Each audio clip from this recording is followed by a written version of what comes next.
BTS, the military and masculinity soul. In about a month, 5 members of BTS Suga, RM, Jimin V and Jungkook will complete their military service. Members Jin and J-Hope began theirs earlier and returned to civilian life in 2024. BTS Army are excited about the reunion of all 7 members and regularly post countdown trackers. I think we are at D43, but don't quote me on that. Their impending return reminded me of an interview I had with a major international non-Korean media outlet. Just before BTS entered the military, the reporter asked whether BTS members would be seen as more masculine after completing their military service. He also thought it was ironic that BTS fans were named Army. Most people in the West are unaware of conscription laws in South Korea. I explained that all able-bodied Korean men, with very few exceptions, will eventually enlist or have already served in the military. Thus, BTS's military service is not exceptional. In fact, it makes them seem more ordinary. I argued that this is precisely why they would not be exempt from it, nor viewed as more masculine by Koreans. I also explained to the reporter that Army was a name that had to do with their Korean name Bangtan Sonyeondan, or Bulletproof Boy Scouts, not with their future military service.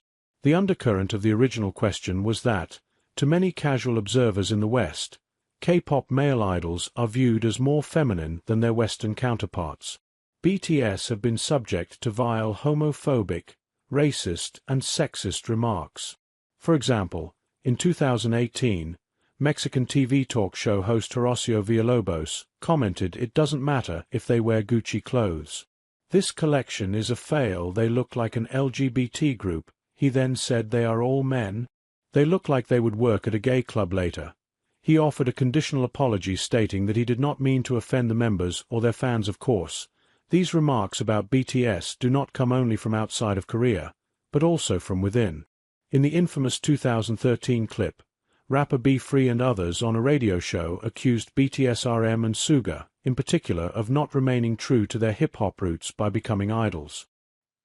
He stated hip-hop is a somewhat manly and macho culture. When Bangtan BTS goes on stage and gets their makeup done, isn't that in conflict with hip-hop? He and the other hosts later accused Suga and RM, who were present during the interview, of not being able to endure the hardships that all true hip-hop artists experience.